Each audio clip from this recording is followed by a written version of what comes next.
Hein oui, je vais faire les remarques préliminaires. Voilà. Donc il y a un tout petit problème sur les documents à présenter là qui vont arriver. On s'était mal compris, donc ça va venir. Je vais quand même commencer l'introduction de la présentation donc, du budget 2020. Donc ce budget qui va donc clôturer le mandat a bien sûr été élaboré dans l'esprit de continuité des politiques sur lesquelles on s'était engagé en début de mandat, donc en 2014 lors de l'élection, dans les différents domaines, que ce soit de l'enfance-jeunesse, de l'environnement, de l'habitat, l'aménagement des espaces publics, le domaine social et associatif. Et on pourrait constater au fur et à mesure de la présentation de ce budget qu'on couvre bien tous ces domaines, comme ça a été le cas les dernières années. Donc le budget a été vu en détail lors de la commission finances le 30 janvier dernier. Et donc je vais vous présenter uniquement ici les grandes lignes sur les tableaux préliminaires de l'annexe qu'il y avait, dès que je les aurai ici. Alors il y a quand même quelques remarques que je veux faire avant.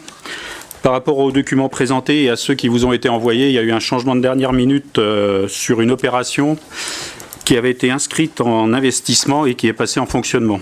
C'est une opération de 14 000 € concernant le projet de cuisine centrale et qui avait par erreur été inscrite en investissement et qui donc a basculé en fonctionnement. Je vous préciserai les différentes lignes sur lesquelles ça intervient au fur et à mesure de mon commentaire. Parce qu'en fait, c'est pour le recrutement du chef de projet de la cuisine centrale, donc c'est du fonctionnement et non pas de l'investissement, comme avait pu l'être les 3 000 € de participation au groupement l'année dernière. Une autre remarque qui est si préliminaire par rapport aux 2 BP précédents. L'anticipation du vote du budget en février pour les raisons d'élection en mars, on ne pouvait pas le voter en mars, donc n'a pas permis d'intégrer les résultats qui ont été achevés pour 2019 que fin janvier, début février. Donc il n'y a pas l'intégration des résultats de 2019 sur le budget 2020, contrairement aux 2 autres années. Donc il y aura un budget supplémentaire à faire dès le début du prochain mandat pour intégrer ces résultats, entre autres, avec la présentation du compte administratif. Et enfin, les évolutions que je vais vous donner, je vous donnerai des pourcentages d'évolution de temps en temps, c'est bien sûr par rapport au BP 2018. Et dans ce BP 2018, en ayant retiré les résultats de l'année par rapport au BP de 2019, en ayant retiré les résultats de 2018 pour comparer à périmètre égal sans les résultats de l'année précédente. Donc voilà les éléments que je pouvais vous donner. Ce budget 2020, donc je vais commencer à le présenter. Il représente un total d'opérations hors opération d'ordre, un total de 9 768 592 €, équilibré bien sûr entre recettes et dépenses. Et dans les 2 sections, il se partage à 8 405 905 € de recettes réelles de fonctionnement et 2 216 486 € en dépenses d'investissement. Donc là, pour bien suivre, je vais peut-être attendre. Avant de présenter les recettes, je vais peut-être attendre d'avoir le tableau à vous projeter. Parce que... Hein ? Bah non, j'attends juste. Non, mais ça pouvait le faire. Après, je vais attendre d'avoir les tableaux pour faire mon commentaire, parce que sinon, ça va être un peu plus compliqué à suivre pour tout le monde. Hein ?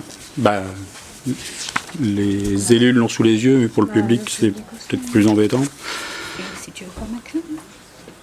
Hein ? C'est ça que tu veux. Ouais, bah, Jean-Marie qui me l'apporte. Pourquoi tu prends pas ma clé? Ah bah oui, si tu l'as là, oui.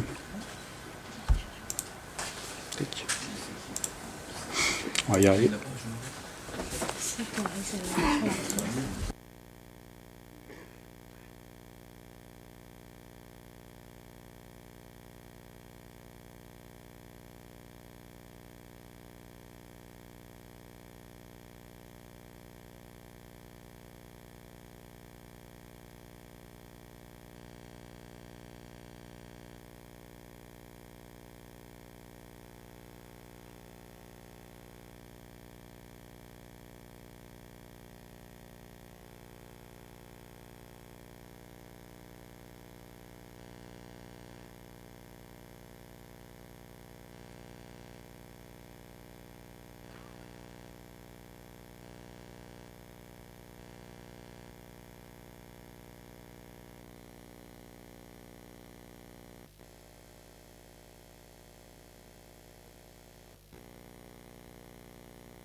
On va donc commencer par les recettes de fonctionnement. Hop. Là, je suis un peu trop haut. Hop. Tac. On va y arriver.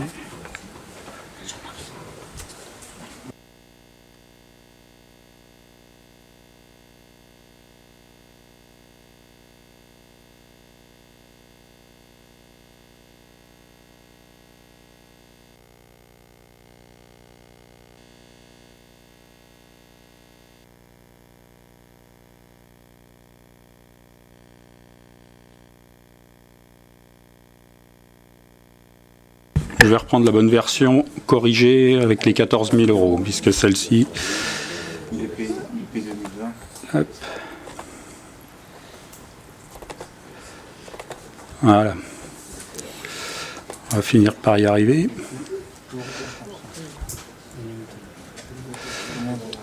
Voilà.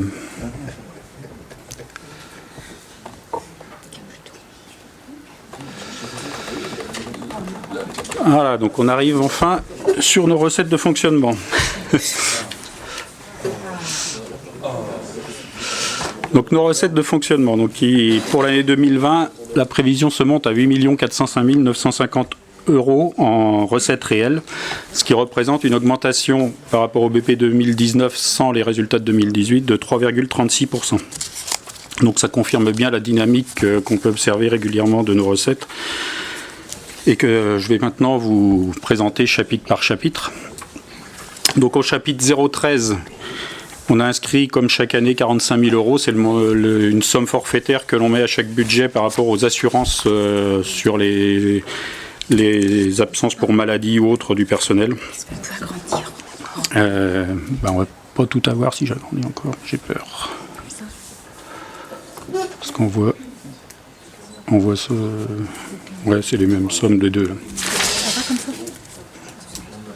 Je vais remettre un peu plus comme ça, on va voir. Ouais, comme ça on voit le nom, le chapitre.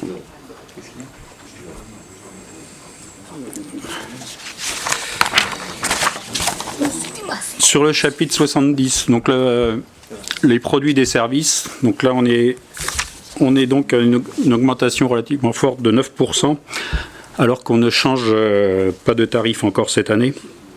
C'est essentiellement la hausse de fréquentation de nos structures, en particulier sur la garderie périscolaire et le centre de loisirs qui explique cette augmentation, et également les versements de la CAF qui sont liés à notre enfance-jeunesse, à notre contrat enfance-jeunesse et qui participent, qui viennent abonder de façon assez importante nos recettes.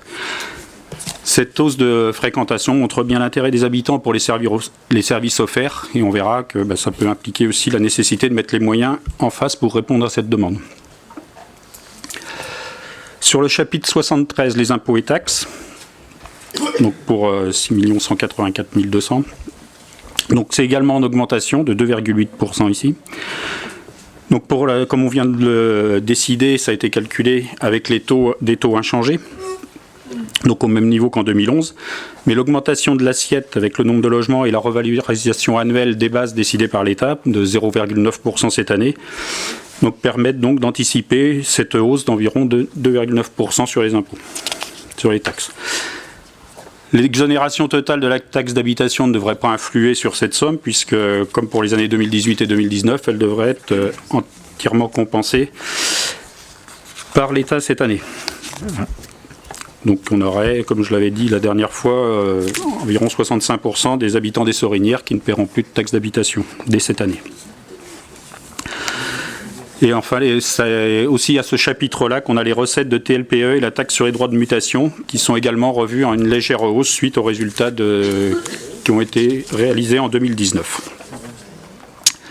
Le chapitre 74, qui correspond donc aux dotations et les subventions, participations d'autres organismes. Donc la dotation globale de fonctionnement, elle est stabilisée depuis l'an passé, avec juste à faire attention aux péréquations qui peuvent venir chaque année tasser un petit peu notre dotation globale. Le chapitre 75, qui est les autres produits de gestion courante, donc c'est les revenus liés aux locations. Donc en légère baisse, on a eu une petite baisse du niveau de location cette année. par rapport à la prévision. Mais par contre, on limite cette baisse puisqu'on a une hausse de l'indemnité donnée par Nantes Métropole pour l'entretien du cimetière Beau Soleil, puisqu'il y a eu une extension du cimetière. Il y a également une extension sur les besoins d'entretien, et donc Nantes Métropole a augmenté son enveloppe pour la porter à 32 000 €.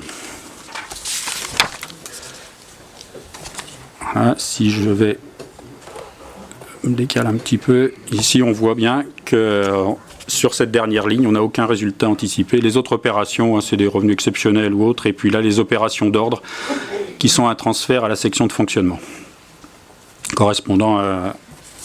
qui sont un transfert de la section d'investissement, puisqu'on est sur la section de fonctionnement. Et donc, aucun résultat reporté de l'année précédente. Ce sera à faire suite au compte administratif. Sur les dépenses de fonctionnement. Donc les dépenses réelles de fonctionnement, hors opération d'ordre et virement à la section d'investissement, représentent donc 7 538 106 €, soit une hausse de 2,31%. On verra, c'est essentiellement sur les dépenses énergétiques et les dépenses de personnel que se porte cette hausse. On remarque donc 2,31%, 3,36% en recettes, donc un pourcentage plus faible sur les dépenses. En euros, 273 350 € de plus en recettes, 169 182 € de plus en dépenses. Donc on a des recettes qui augmentent plus vite que nos dépenses cette année, ce qui est quand même appréciable pour dégager notre autofinancement. Si on détaille par chapitre également, donc là, encore une fois, je vais redécaler un peu pour voir les numéros de chapitre. Donc la première ligne chapitre 011, les charges à caractère général qui représentent les énergies, les contrats de maintenance, l'entretien des bâtiments.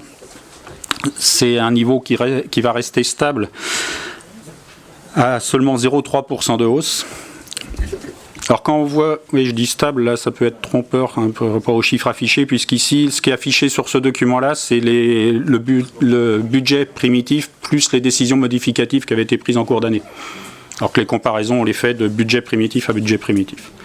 Donc par rapport au budget primitif voté en 2019, il y a une stabilité de ce chapitre avec quelques variations en interne, avec une hausse de 22 000 € sur l'article 632 qui correspond à l'achat de matériel pour les travaux réalisés en régie par nos services.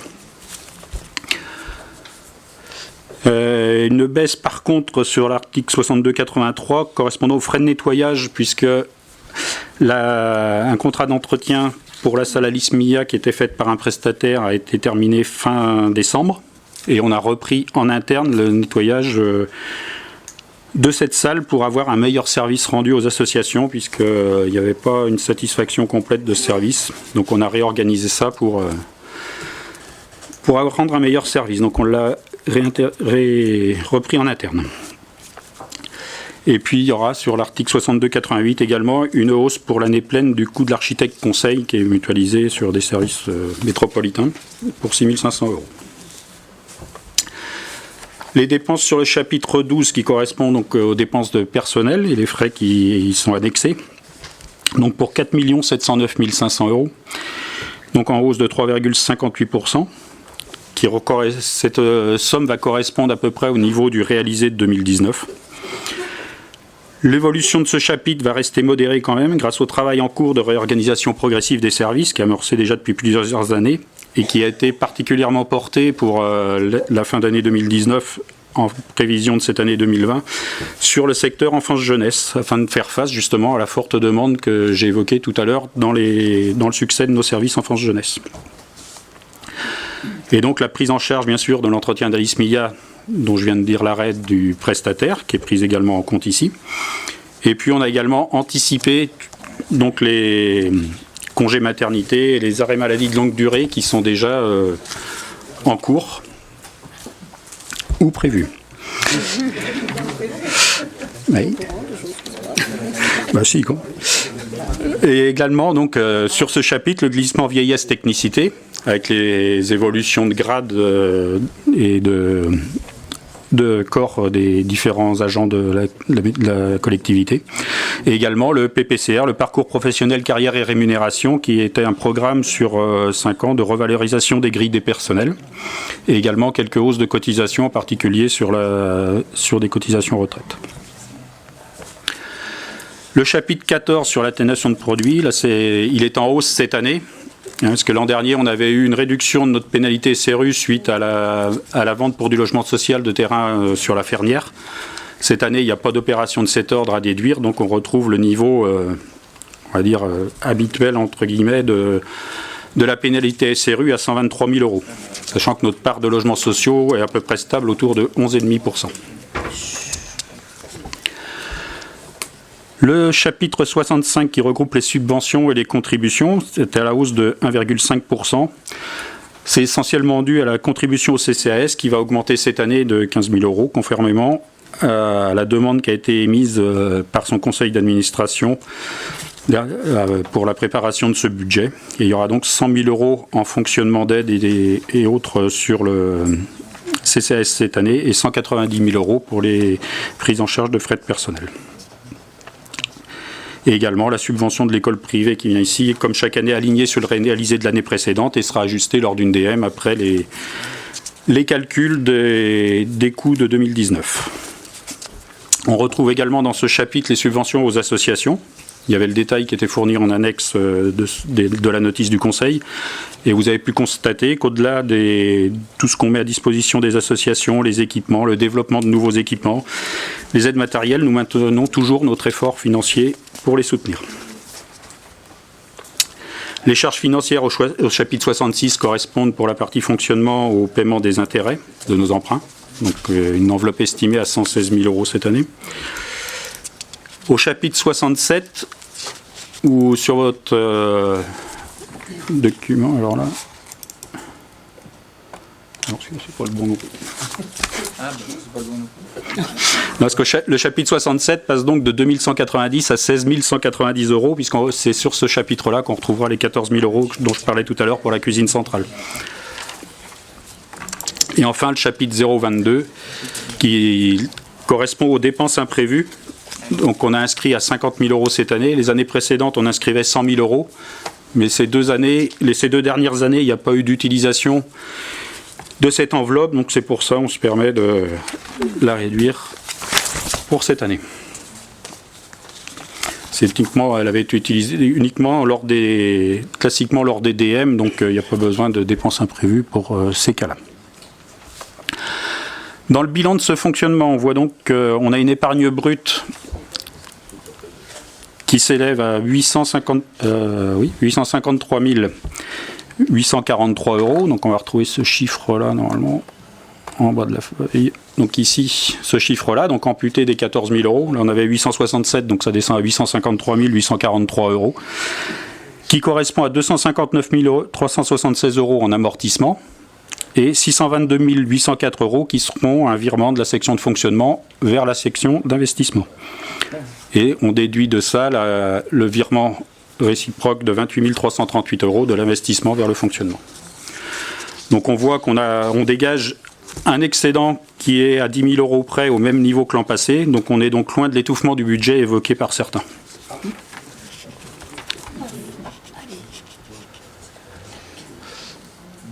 On va donc passer à la section d'investissement. Donc avec d'abord les dépenses d'investissement.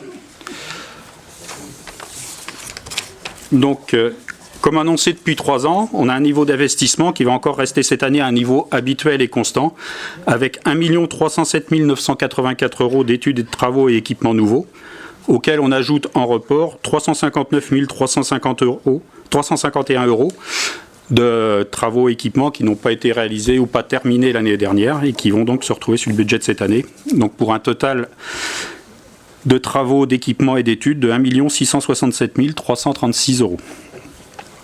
Comme cela avait été annoncé lors du DOB, ces investissements renforcent nos objectifs politiques de fournir aux habitants un cadre de vie et des équipements adaptés à leurs besoins et toujours respectueux de l'environnement. Le chapitre 20, donc on ne voit pas les numéros de chapitre, mais donc c'est dans l'ordre, hein, donc 95 907 € ici. le budget concernant les études, donc avec l'étude en cours de nos structures enfance-jeunesse, donc c'est le travail de Nartex qui a été commencé l'an dernier. On avait dit qu'il se prolongerait sur l'année 2020, donc c'était déjà prévu qu'une partie de ce financement soit en report. Il y a également cette année pour 10 000 € une étude sur l'aménagement intérieur de la médiathèque. L'architecte a parlé tout à l'heure qu'ils avaient l'enveloppe et tout ça, qu'il faudrait travailler de façon assez pointue l'aménagement intérieur pour que ça s'accorde bien avec leur projet. Donc il y aura une étude de programmée là-dessus. Et puis également, il y a un ensemble d'équipements logiciels pour les services municipaux pour la gestion de la relation à l'usager entre autres et l'extension du portail famille. Le chapitre 204, 23 400 €, c'est le report d'un paiement qui n'a pas encore été effectué pour l'aménagement de la porte sud. Donc il y a eu l'étude pour l'aménagement de la porte sud, mais le paiement n'a pas été réalisé, donc il est reporté sur le budget cette année. Et ensuite, les chapitres 21 et 23 concernent donc les principaux travaux et achats qui vont être réalisés cette année, correspondent grandement à ceux qu'on a présentés déjà au débat d'orientation budgétaire. Donc pour 337 400 € ici au chapitre 23, c'est les travaux de l'église. Donc il y en avait une partie qui avait été budgétée l'an dernier, mais comme les travaux n'avaient pas démarré avant la fin de l'année, c'est reporté sur cette année et complété, avec le budget qui était déjà prévu pour 2020. On avait dit qu'on le ferait sur 2 exercices. Donc 337 400 € pour ça. Et autrement, dans les 1 210 628 €, on va retrouver différents travaux pour les associations, pour la jeunesse, pour le social, et ainsi de suite. La toiture de la salle Jules Léoté et le sol de tennis qui devrait être fait également pour 260 000 €. La poursuite de la mise en accessibilité cette année également sur la salle Jules Léoté pour 200 000 €. Des travaux de climatisation pour le confort des enfants au multi-accueil à l'école primaire de la Tillolière pour 158 400 €. La réalisation d'une aire de jeu sur la coulée verte suite à l'atelier citoyen qui a eu lieu avec les riverains pour 60 000 €. Des travaux également dans les logements d'urgence pour les rendre plus confortables pour 55 000 €. 36 000 € également pour des aménagements de portiques, en particulier au parc de la Filée pour organiser les circulations. Des travaux d'économie d'énergie également avec le passage en éclairage LED de la salle du Haut-Vigneault. Donc on continue après la salle Léoté et la salle Marnier l'année dernière. Ce sera la salle du Haut-Vigneault pour le tennis de table cette année. Il y a 23 000 € également qui sont en report sur le pôle associatif de Lillette pour l'aménagement des toilettes extérieures. Des travaux de peinture à l'école du Clos du Moulin pour 15 000 €. Des ordinateurs à la Tillolière. Des vidéoprojecteurs interactifs au Clos du Moulin pour 15 000 € également. Et puis divers équipements et matériels pour les services municipaux. Donc vous voyez que ces travaux balaient bien tous les domaines que j'ai pu évoqué au début de cette présentation. Donc ça, c'était toutes les dépenses d'équipement.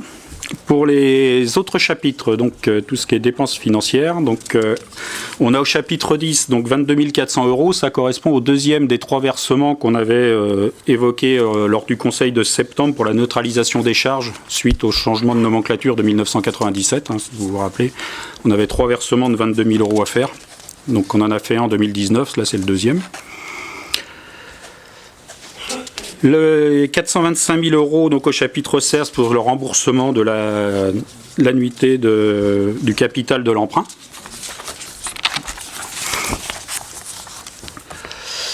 Ensuite les 17 000 €, donc là c'est en fait que 3 000.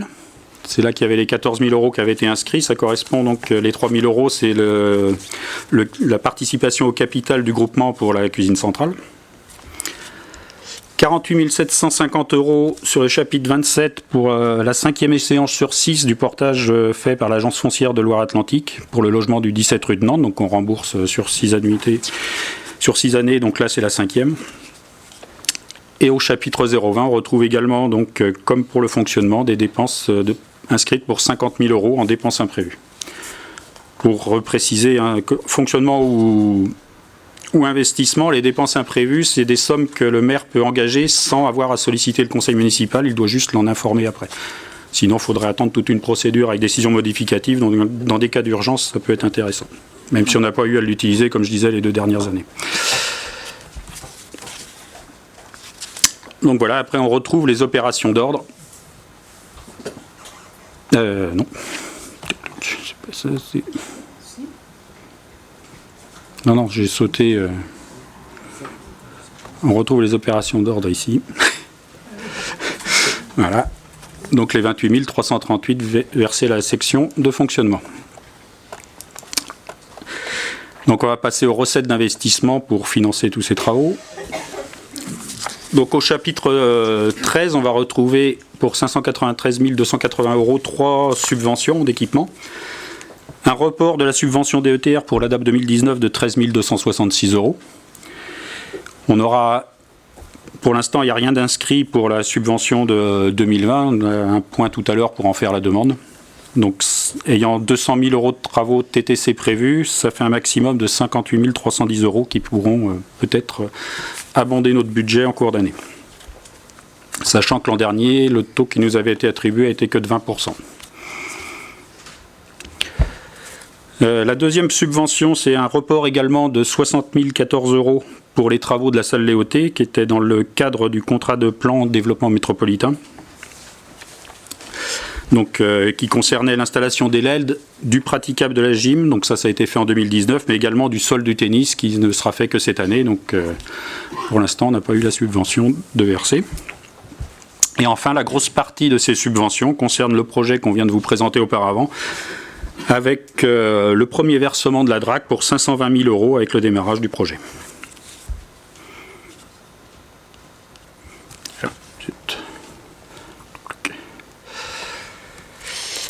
Le chapitre 16, c'est le montant de l'emprunt qui va être nécessaire pour équilibrer ce budget actuellement. Je rappelle que c'est en attendant l'affectation des résultats de 2019 qui devrait donc changer grandement la somme inscrite ici, qui est pour l'instant donc de 497 187 €.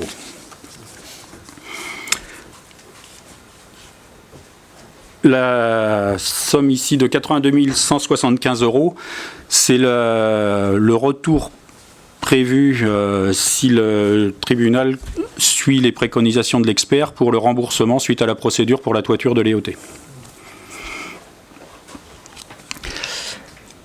Au chapitre 16, au chapitre 10, le FCTVA pour 160 000 €, correspondant à l'enveloppe réalisée de travaux de l'année dernière. Au chapitre 024, pour 30 000 €, ce serait une vente de terrain qui pourrait être réalisée dans l'année, sur la rue de la Maillardière, juste après, à gauche, juste après l'entrée de la tranche 1 de la ZAC des Vignes. Il y a un petit terrain en triangle qui pourrait être vendu dans l'année.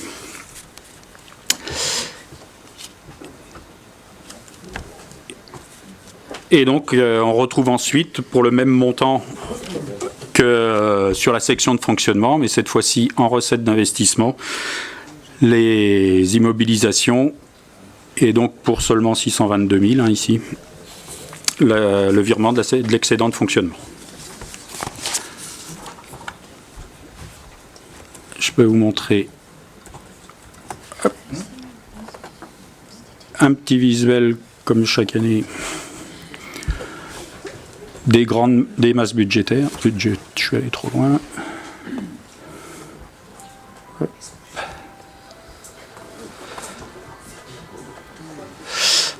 Donc on va retrouver notre budget total de 9 768 592 €.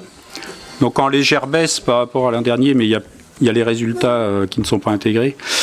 Donc le fonctionnement, les dépenses de fonctionnement pour 7 552 106 €.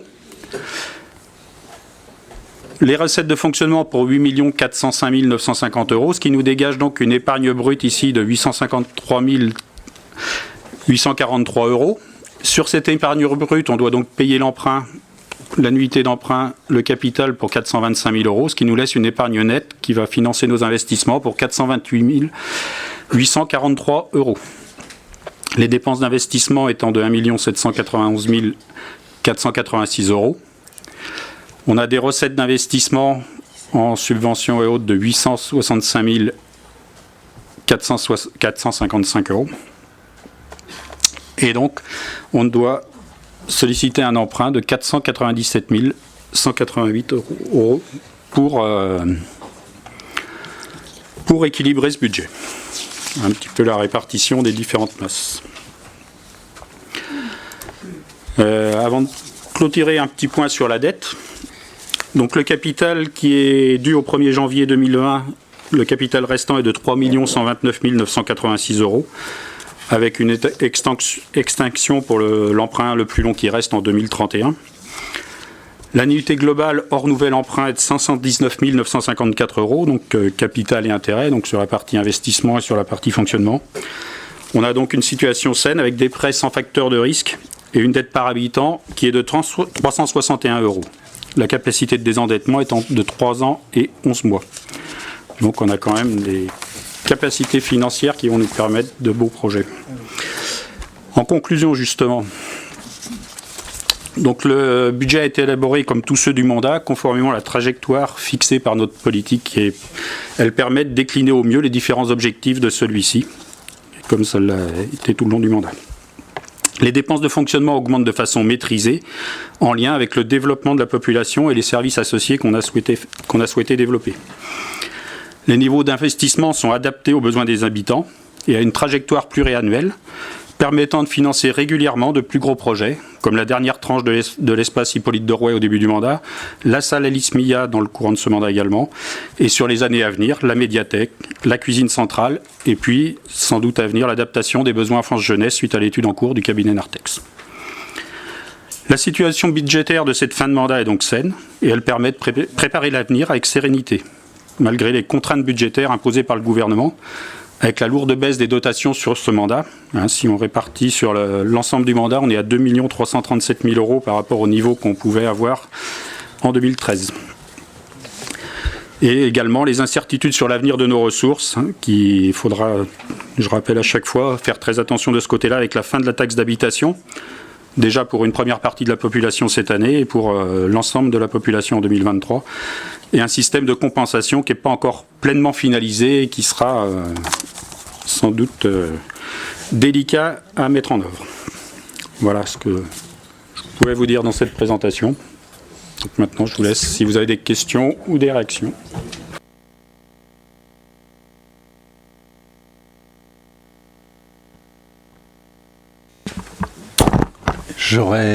Merci Jean-Marie pour cette présentation. J'aurais une petite question, une clarification. J'ai cru comprendre tout à l'heure que tu disais que les recettes de fonctionnement augmentaient plus vite que les dépenses de fonctionnement. Et alors qu'en commission, on avait un chiffre de 2,12% d'augmentation pour les dépenses, alors qu'elle n'était que de 1,87 pour les recettes. Est-ce que j'ai mal compris ou est-ce qu'il y a eu une modification entre les deux ? Il n'y a pas de modification entre les deux. Les chiffres présentés en commission avaient gardé l'intégration des résultats de 2018 sur le budget 2019. Alors qu'ils n'y sont pas, on n'a pas les résultats de 2019 sur le budget 2020. Donc la comparaison était faussée, c'est pour ça que là, la comparaison a été faite sans résultat de l'année précédente sur aucun des deux BP. Ce qui explique cet écart. L'intégration des résultats viendra confirmer la tendance que j'ai évoquée ici.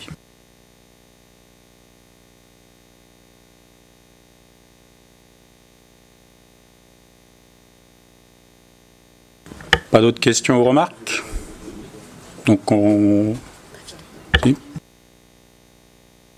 Je vais juste faire une remarque, c'est que ce budget est conforme à ce qui était annoncé au débat d'orientation budgétaire. Donc nous avons les mêmes remarques que nous avons faites lors du débat d'orientation budgétaire, et donc c'est pour ça que nous ne voterons pas ce budget.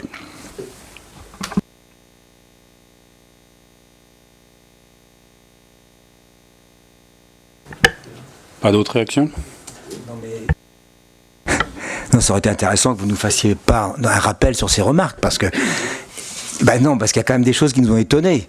Moi, je vais laisser la parole à quelqu'un qui maîtrise bien les finances communales pour nous expliquer qu'on a vérifié les comptes, les chiffres indiqués par M. Ferchal la dernière fois, et on peut se porter en faux sur un certain nombre de données.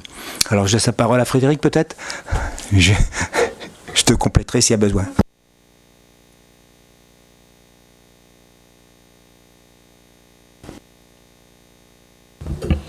Oui, parce que c'est vrai que quand on parle de débat d'orientation budgétaire, on est surtout sur des orientations politiques du mandat. Il y a un chiffrage, mais qui est un chiffrage qui n'est pas affiné. Donc, il est important d'avoir la présentation du budget avec un chiffrage affiné qui est au plus juste de ce qui sera présenté dans l'année pour pouvoir avancer des chiffres ou avancer des choses au niveau des chiffres, alors qu'au niveau du débat d'orientation budgétaire, on n'est que sur des grandes masses.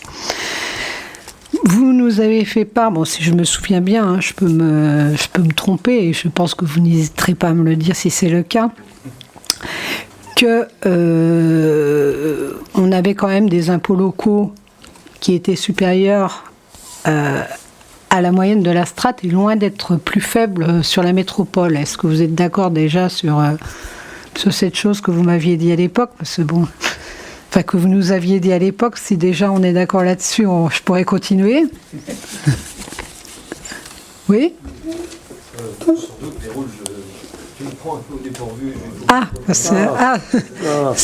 C'est gênant au moment du budget que vous nous dites que vous êtes sur les mêmes remarques et vous ne vous souvenez plus des remarques que vous avez faites. C'est un petit peu ennuyeux. Bon, concrètement, je vais répondre quand même à cette question que je pose. Il ne faut pas seulement regarder les impôts locaux, hein. Il faut regarder toutes les recettes pour avoir une vue d'ensemble. Et la raison pour laquelle, effectivement, on a des taux qui sont dans la moyenne quand même, comme l'a dit Jean-Marie, des communes de la métropole. Hein. Et vous avez dit qu'elles sont supérieures à la strate. C'est vrai. C'est vrai, moi je vous dis, je suis entièrement d'accord. Mais il faut voir que le problème, c'est qu'on a une DGF qui est historiquement extrêmement basse par rapport à la dotation globale de fonctionnement, qui est historiquement extrêmement basse par rapport à la moyenne de notre strate. Donc, c'est le manque de DGF. J'ai pris les chiffres de 2018, puisque comme vous l'aviez indiqué au DOB, j'ai pris des chiffres officiels, dont les derniers publiés par la Direction générale des finances publiques. On était à une DGF, on a une DGF qui était au 31-12 de 86 € par habitant contre 152 pour la strate, soit une perte sèche de 524 000 €. Hein, c'est pas rien. Donc, il n'y a pas 36 moyens pour compenser cette faiblesse de DGF, parce que concrètement, on a quand même les mêmes besoins que les autres communes. On a des populations avec des besoins, et on est bien obligé de proposer des services comme tout le monde. Il y a des besoins en termes de sport, en termes de salles, en termes d'enfance-jeunesse. Il a fallu, quelque part, compenser un peu, effectivement, par les produits locaux, enfin, entre autres, les impôts locaux. Ce qu'il faut savoir quand même, c'est que nos impôts locaux ne compensent pas la faiblesse de la DGF, parce que si on les compensait, quand on prend les impôts locaux plus les autres impôts et taxes, on est à 611 € par habitant, contre 583 € pour la moyenne de notre strate. Je rentre dans les chiffres, hein, parce que vous y étiez rentré la dernière fois, donc je ne sais pas si vous vous en souvenez, a priori non, mais bon, je vous le redis. Soit 229 000 € de plus que la strate. Mais ce qu'il ne faut pas oublier, c'est qu'on a des bases qui sont plus élevées de 70 € par habitant, déjà, et le solde entre la DGF, notre perte de DGF, et nos impôts locaux et autres impôts et taxes représentent une recette manquante quand même de 295 000 €. Alors, j'ai remarqué que vous avez tous voté le fait qu'on n'augmentait pas les taux, donc vous avez tous cette volonté politique, donc on est tous d'accord, c'est très bien, je m'en félicite. En 2019, là je vous parle de base 2018 parce que c'est vrai que c'est les derniers chiffres connus. En 2019, les impôts ont été plus dynamiques, sans augmentation de taux, comme on l'a dit, augmentation surtout de l'assiette, hein, du nombre d'habitants. Et en 2020, selon les prévisions, il serait en légère baisse. Il serait en légère baisse de 10 € par habitant, mais reste quand même nettement au-dessus de la strate. Et heureusement. Heureusement, on ne peut que s'en féliciter. Il a été indiqué, deuxième point, que les charges structurelles étaient très lourdes, avec une dérive sur les 10 dernières années. Donc, j'ai repris les chiffres de la DGFiP de 2008 pour comparer avec la dernière année connue de la DGFiP de 2018. Direction générale des finances publiques. Nos charges de fonctionnement, elles étaent de à peu près 7 millions d'euros en 2018, contre 5 534 euros, 5 millions en 2008 à peu près, soit 1 million 469, enfin 1 million 4, un peu plus d'1 million 4, entre 1 million 4 et 1 million 5 de plus en 10 ans. Cependant, notre population a fortement progressé. Et ça, il ne faut pas l'oublier.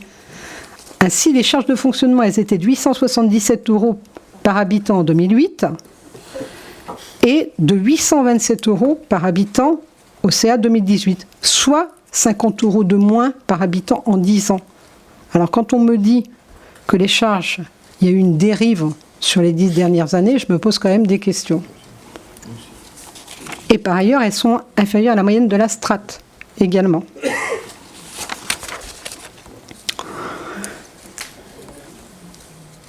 Ça prouve bien que la mairie a fait le choix de ne pas augmenter les impôts locaux. Elle a préféré maîtriser les charges, même si cela est extrêmement difficile. Parce que je pense tous les élus de la majorité sont d'accord là-dessus. On est d'accord pour maintenir une bonne qualité de service à la population et avoir aussi du personnel qui travaille dans de bonnes conditions. Bonnes conditions au niveau sécurité, bonnes conditions au niveau conditions de travail. Ça fait partie, je pense, de nos objectifs. Voilà, si vous avez d'autres questions, je suis à votre disposition. Vous avez dit quand même que vous avez peu de manœuvres pour investir et que le résultat par habitant diminue, je le dis quand même, et c'est vrai que la baisse des dotations sur les dernières années rend les choses beaucoup plus difficiles, comme tu l'as dit Jean-Marie, on est quand même à plus de 500 000 € de moins à peu près sur le mandat. 2,3 millions, oui, j'en suis bien loin. Non, mais on a décidé concrètement de ne pas compenser par les impôts. Et bien sûr, je pense que les habitants comprendront ce choix qui est difficile pour les finances de la commune, ça nous en sommes conscients, mais responsable pour les habitants de ne pas augmenter les impôts, même si ça nous oblige à beaucoup de vigilance sur nos dépenses de fonctionnement. On a la chance d'avoir une commune qui est peu endettée, grâce à tous les efforts qui ont été faits au cours des différents mandats, bien cibler les projets d'investissement, savoir quand investir, et pour nous permettre d'avoir cette capacité à retrouver de l'endettement quand on va avoir des beaux projets, comme par exemple la médiathèque.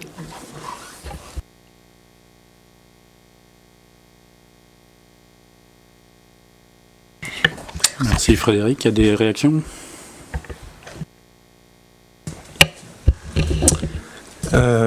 Merci Frédéric d'avoir regardé ces chiffres et c'est très bien parce que tu ouvres un débat et tu rejoins certains des propos qui ont été évoqués au DOB et c'est très bien. Et j'apprécie également que tu aies fait les calculs par habitant parce que c'est intéressant, ça permet de prendre en considération les évolutions. On est quand même d'accord pour dire que nos charges structurelles, et c'était mon propos, j'ai retrouvé mon texte, donc je m'en rappelle de ce que j'ai dit, mais je préfère le relire plutôt que de redire une bêtise. On est d'accord que les charges structurelles des Sorinières augmentent plus vite que la strate à laquelle elle appartient. On est d'accord par rapport aux données que tu m'as données. Alors, je coupe. Je n'ai pas vérifié si elles augmentaient plus vite réellement que la strate. Hein. Je pourrais refaire des calculs s'il le fallait. Mais on a une population qui est en très forte progression. Après, si tu me le dis, c'est par habitant. Si c'est par habitant, je regarde, moi, nos charges je prends les retraitements qui ont été faits par la DGFiP, hein, parce qu'il y a des tableaux officiels avec des retraitements officiels. On était en 2018 donc à une moyenne de strate de 1029 pour la moyenne de la strate. Mais le problème, c'est que moi, par exemple, sur 2019 ou 2020, je n'ai pas la moyenne de la strate. Hein, je n'ai pas la moyenne de la strate par rapport... Donc, c'est difficile pour moi de dire une évolution. Alors après, il faudrait que je reprenne ceux de 2008. Vous me donnez un petit peu de temps et je peux rechercher en 10 ans. Oui, les chiffres par habitant ont diminué. La charge structurelle a diminué par habitant. En 2008 à 2018. Donc, mon propos, Frédéric, était donc que nos charges structurelles augmentaient plus vite que la strate, voilà, et que donc, de ce fait, nous avions un pouvoir d'investissement qui se réduisait. Voilà, c'était ça mon propos, et tu vas retrouver ces chiffres si tu le fais par habitant, et je te remercie d'avoir fait cette approche, et c'est très important, en effet. Et ce que j'avais dit, c'est que d'un côté, c'était super parce qu'on se désendettait, et c'était très bien, et je le reconnais, je l'ai dit, et je vous le dis, il n'y a aucune ambiguïté, bravo. Il n'en demeure pas moins que cette valeur ajoutée que l'on tire va dans des charges structurelles, ce qui fait que ça limite nos possibilités d'investir alors qu'on se désendette. C'est ça mon propos. Et mon propos, il est basé sur les charges structurelles, qui sont des charges de fonds, et qui sont très compliquées à manager. Et donc c'est pour ça que je vous disais, attention, on continue à s'alourdir en charges structurelles, malgré le désendettement, et donc ça va nuire à notre pouvoir d'investissement. Voilà mon propos. De toute façon, on est encore bien en dessous de notre strate. Qu'on ait progressé. Alors moi, il faudrait que je vérifie. Hein, il faudrait que je vérifie ce que vous dites là. J'ai pas les. Tu m'interpelles à froid. Oui, tout à fait. Mais en tout cas, on est en dessous de la strate. Et c'est ça qu'il faut voir par habitant.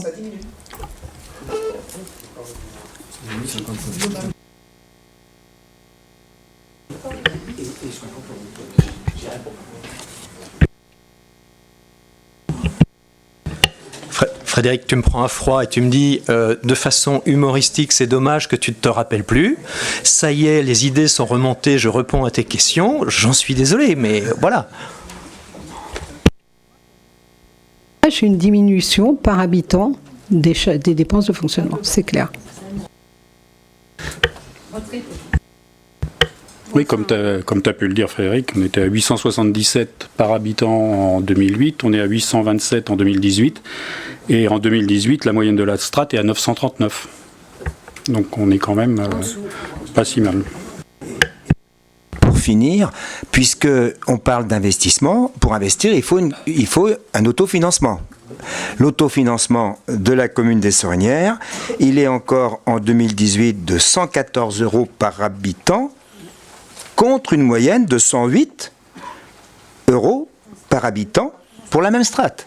Donc on est encore au-dessus, ce qui veut dire que la difficulté qui est rencontrée aux Sorinières du fait de la baisse des dotations à plus de 2 millions cumulés, eh bien c'est la même chose pour beaucoup d'autres communes. Et de ce fait, on n'est pas les seuls à avoir cet autofinancement qui n'est pas très élevé, c'est vrai, mais qui reste encore supérieur à la strate.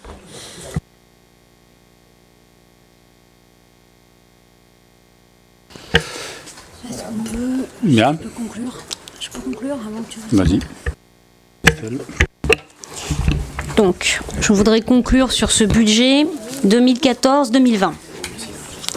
Je vais reprendre, puisqu'on était frileux en investissement, je vais reprendre les investissements 2014-2020. L'ADAP, donc, se continuera jusqu'en 2021. 827 000 € TTC. Hippolyte de Rouet, le bar, la salle de musique et la salle. 1 196 776 euros. Alus Mia, 2 908 000 euros. L'achat de foncier divers, 539 000 euros, j'arrondis. Pôle associatif de Lillette, 423 000 euros.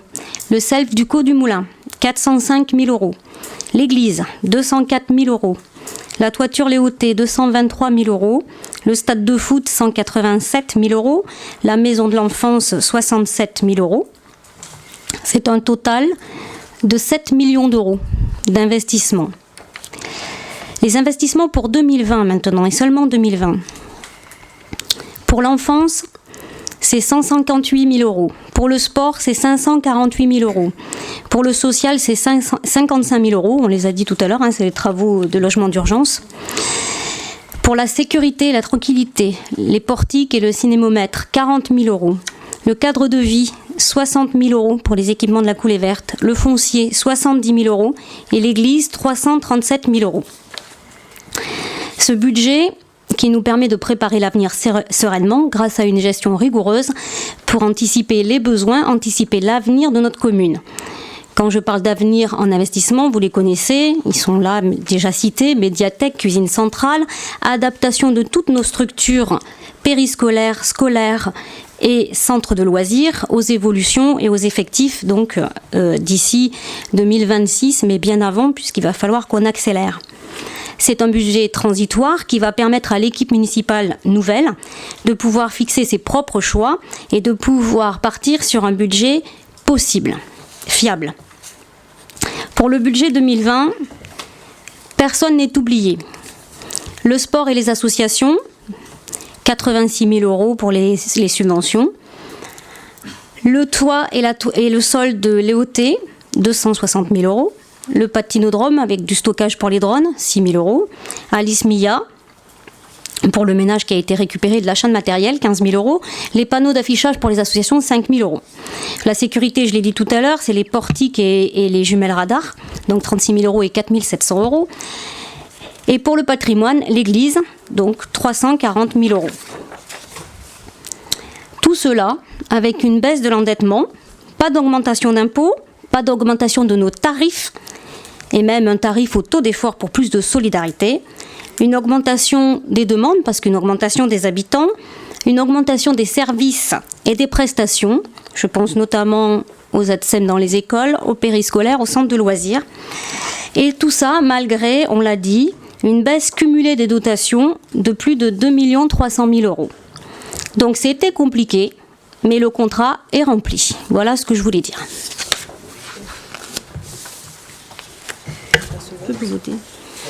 Merci. On passe au vote de ce budget.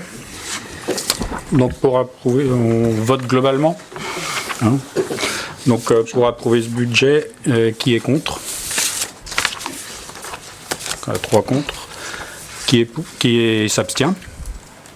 3 abstentions. Et qui est pour? Merci.